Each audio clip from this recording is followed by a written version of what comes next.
New towns. After the development of town planning, new towns and new communities come into the origin. To understand these two terms, it is important to define them first. New towns mean all towns built on a site without any urban concentrations, towns which are large enough to have an independent existence, in other words, self-contained towns with commercial, educational, social and cultural institutions that satisfy all the needs of families and individuals alike. Above all, the towns must have a sufficient number of industrial enterprises to create a wide labor market. Entirely new towns are deliberately created by an act of will on the part of individuals or groups for a given purpose and by a carefully devised plan, bearing in mind the need for economic and demographic balance.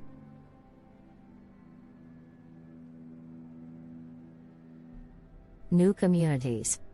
The other term new communities have been defined by the American Institute of Planners, AIP, and envisions the new community as a settlement entailing prices and rents, an internal transportation system as well as convenient access to other communities and metropolitan areas, community facilities, services and amenities and an effective local government. Such settlements could range from small towns of 25,000 populations to very large cities with a population of 1 million or more.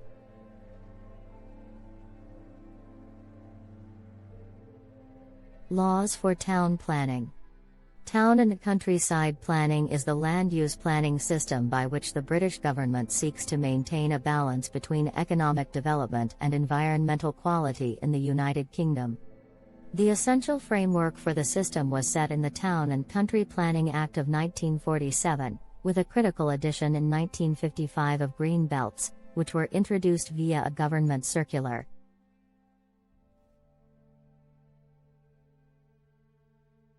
History of town planning.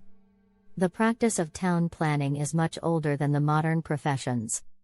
The aim of planning in past had more focused on creating grandeur, promoting empire and instill civic pride. In prehistory civilizations, especially in the eastern part of the world, we found a civil coordination approach in town planning, like Mohenjo-Daro and Harappa. Humans used to build towns and cities for thousands of years. Giovanni, 2016, pages 92 to 105. A cluster of huts, a camp by a river, a citadel on a commanding height. Numerous places like these have grown organically into permanent settlements. With streets and housing following the contours of the land, many of these organic cities were charming. Others were overcrowded and unsanitary, failing to provide enough sunlight or fresh air. Some made poor use of their sites or outgrew them. Ching He, 2022. Historic development of town planning. Town planning already existed since ancient times, but with time, people make progress century by century in this field. Alongside organic communities, planned cities and towns have also existed since ancient times. Often, they followed a simple grid laid over the landscape, with houses placed side by side along straight streets. During the 15th century in the Renaissance era, rulers of city-states aimed to achieve grand effects, with bold geometry and large public areas. During the 17th century in the Baroque era, this tendency grew and monumental architectural and landscape ensembles were designed and built. For example, Louis XIV's Palace of Versailles and Pierre l'Enfant's plan for Washington, D.C. were built in the 17th and 18th centuries respectively.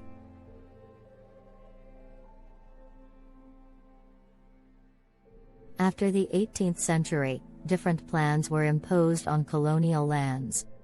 The Australian and British colonies were planned at a distance from London in 19th century.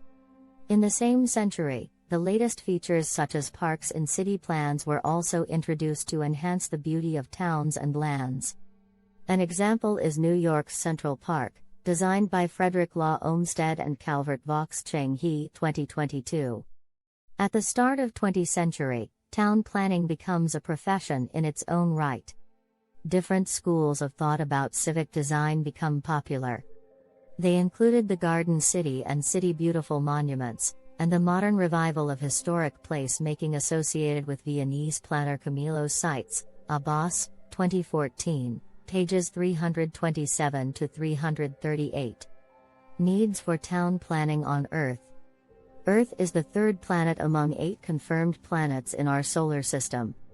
The total surface area of the Earth is about 510 million square kilometer, of which 361.13 million square kilometer is covered by water, while the remaining 148.94 million km to island.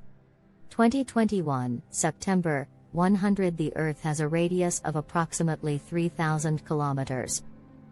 Magellan's circumnavigation proved that the shape of the Earth is round and the area of land on Earth is limited to the part of the Earth in which there is no water. Soil Atlas, 2015, page no 10. According to Earth Facts Nation online projects, the area of land is 148,326,000 square kilometers, which is 29% of the Earth's total surface. The Earth, November 20, 2022. According to land usage data from World Resources 1998-99, 131 million square kilometer of land is usable on Earth, which is 26% of the whole world. Edward, 2001, page no 10. According to the Global Ecosystem Assessment, the total amount of land use is estimated at 23,532 million square kilometer, which is 19% of all the land on Earth. Hannah Ritchie, 2019. The figure of 23.531 million square kilometer is an underestimate because some parts of that area are not suitable for human habitation. The global total area of land use on Earth is estimated at 29,936 million square kilometer, which is 15% of all the land on Earth.